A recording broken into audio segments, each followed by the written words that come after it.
Welcome back to Cannabis Coast to Coast News. I'm Alaina Pinto.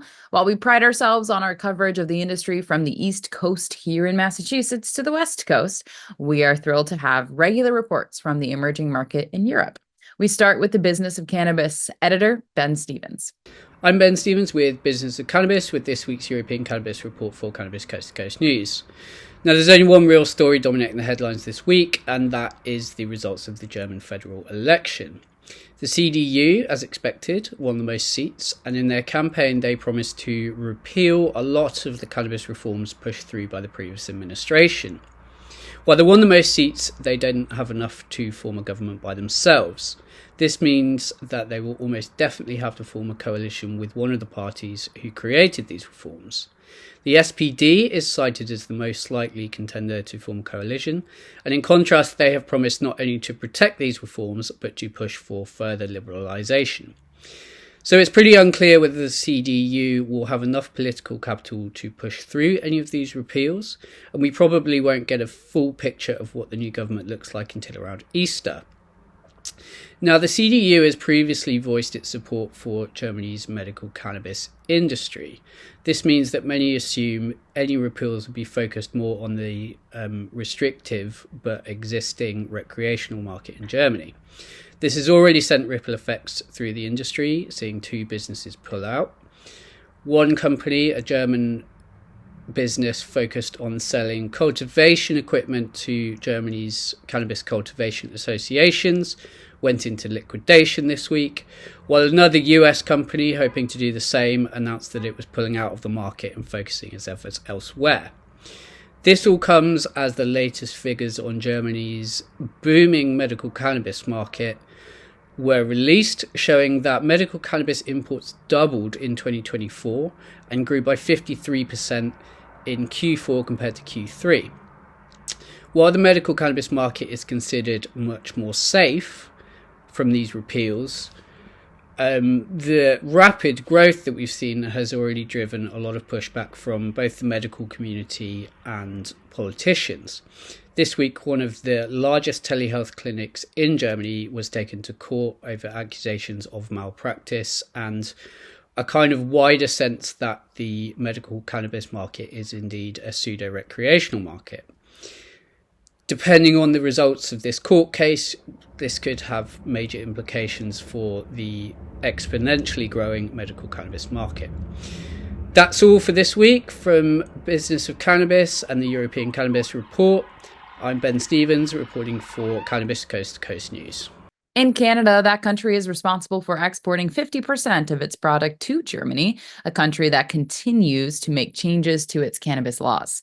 Here's Debi Facey. This is Debi Facey with the Canadian Coast to Coast Cannabis News Report. So what we have in Canada this week is Canopy Growth brand Tweed has finally launched in Germany.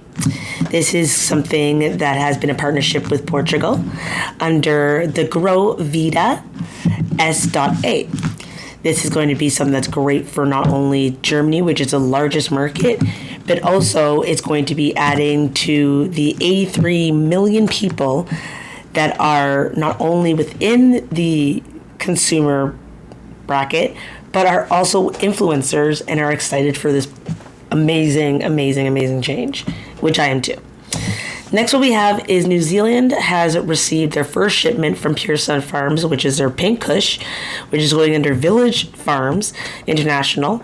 And that is going to be something that is also great for Canada because now we have enhanced and grown our partnership within Europe and has become more known, especially due to the fact that our strains are at least something that we could stand back by and these brands can be proud of.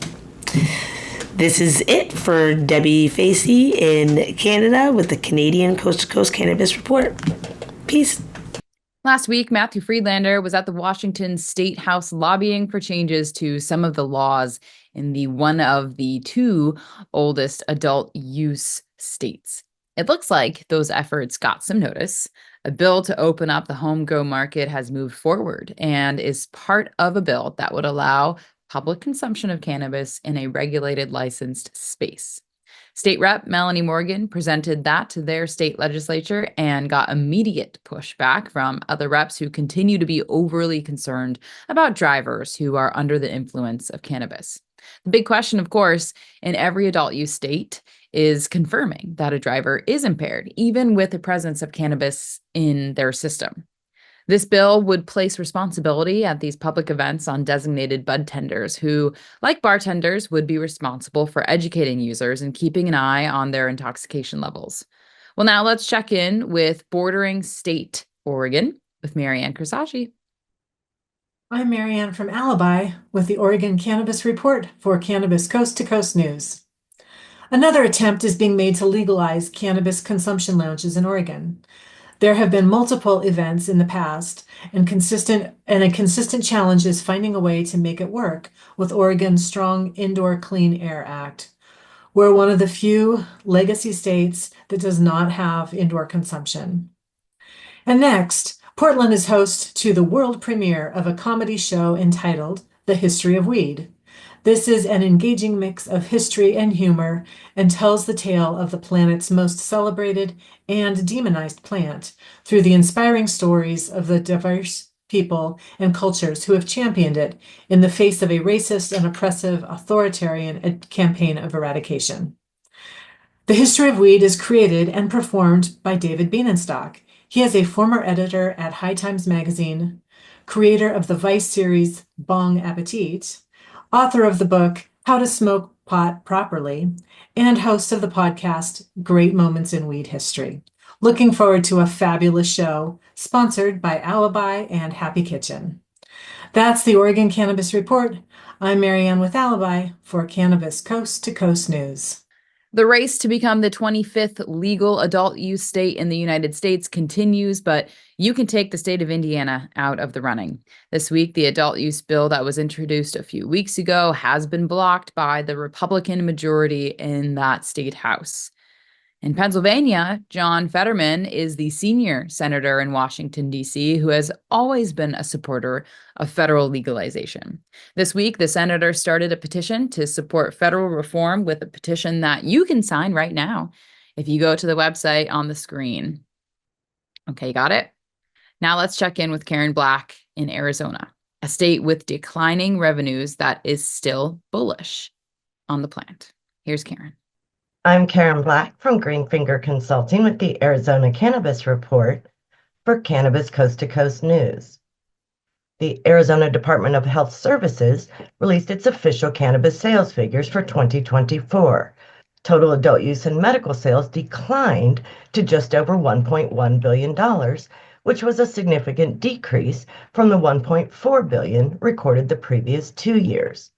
Industry insiders cite shifts in consumer behavior and increased competition, including from the illicit market, as reasons for the decrease. Moving over to the legislature, 5 of the original 12 marijuana measures are still in play. 2 bills, one about cannabis advertising restrictions and one limiting where medical dispensaries can be located, have made it out of their original chambers and are expected to pass. 3 other bills are waiting for committee of the whole hearings. They're about medical clinical research trials, intoxicating hemp beverages, and dual licenses in rural communities. Down in Tucson, the Old Pueblo Hemp Company will be upgrading buildings in the Tucson Unified School District and the University of Arizona with its hemp insulation and building materials. The partnership is one of the largest commercial applications of hemp-related construction in the country. Meanwhile, back in the Phoenix metro area, the Best in Grass Arizona Award Show was held February 28th in conjunction with the Marijuana Industry Trade Association. The affair featured red carpet arrivals at the Corona Ranch and Rodeo Grounds in Levine Village. Also this past week was the 3rd annual Arizona Cannabis Awards Music Festival, which took place March 1st in Glendale. That's all for this week's Arizona Report. I'm Karen Black from Greenfinger Consulting reporting for Cannabis Coast to Coast News.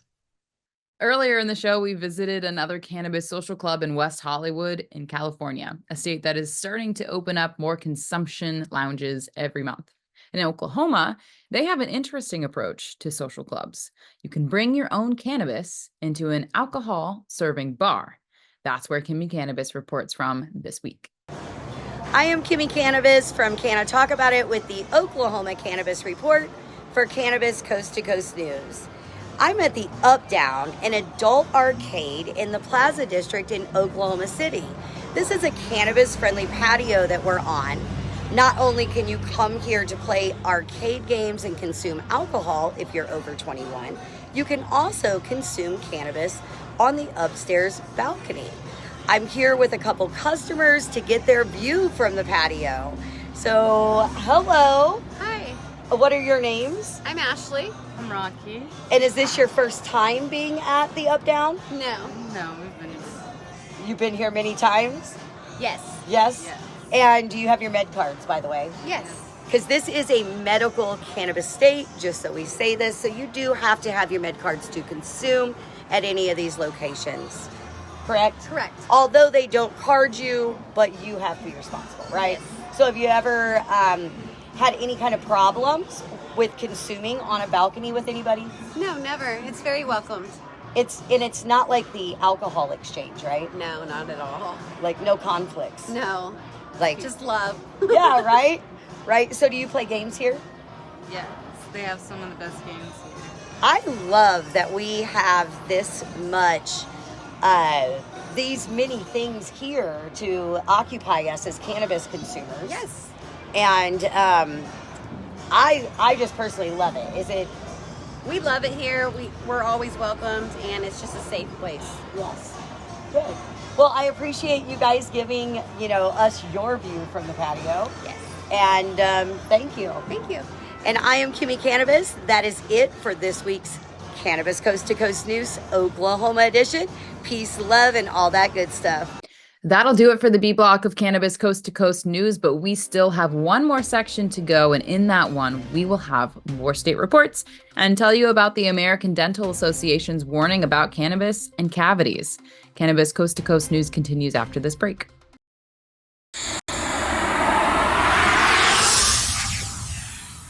It's a whole new world of weed out there, isn't it? Everyone is learning new ways to titrate, ingest, consume, imbibe, and engage with this plant medicine we call cannabis. Now, let me tell you my cannabis story. I've had 4 major surgeries in the past 23 years and suffer from osteoarthritis with a variety of metal parts in my body and one on deck. Now, thanks to those chronic pain issues, I've been a medical patient in Massachusetts for almost 10 years now. I remember my first trip to a dispensary just outside of Boston, and I told the bud tender I didn't want to smoke it anymore. So I tried edibles, then tinctures, then vaping, and now if I'm going to smoke, I only use the Weegits filtration system. What? The Weegits.com, Weegits, that's weed, W-E-E-D, G-E-T-S.com, is where you'll find the planet's coolest product that cools the smoke from everyone's favorite flower. The guy that started this was a pretty good medical device manufacturer, and he created this maze pipe that cools the smoking process from 1300 degrees Fahrenheit upon inflammation down to just 90 degrees when it reaches your mouth. That's right, 1300 down to 90. That's why this maze pipe is amazing. Now, add in the code of PCMTV and you get 15% off. So just go to Weegits.com and check out the best way to enjoy a cooler smoke with less coughing and hacking and more peace of mind.